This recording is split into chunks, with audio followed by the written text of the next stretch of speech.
But in terms of LLMs, right, like Facebook's always the big one because it's open source, and Mark Zuckerberg is just reinventing the entire company around llamas, whatever.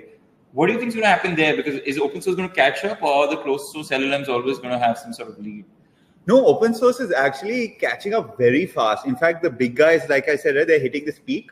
So the open source guys are really doing well in the market. So there's the Chinese one, Quen 2.5, and that apparently has some great numbers, especially in coding, in a few other things. It's also surpassed. In fact, it's surpassed GPT-4o in certain metrics as well. So you've already reached a stage where open source models are either at par or slightly lower, or sometimes even crossing the proprietary ones. Which means you kind of essentially, the open source world has wiped out the difference, like between choosing either or.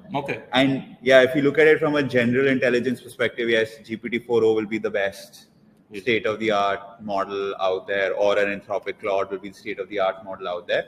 But when you start saying, oh, okay, if I want a text to SQL model, or I just want to analyze it on coding benchmarks, or I just want to analyze it on function calling benchmarks, then the open source ones are either at par or sometimes even beating the proprietary ones.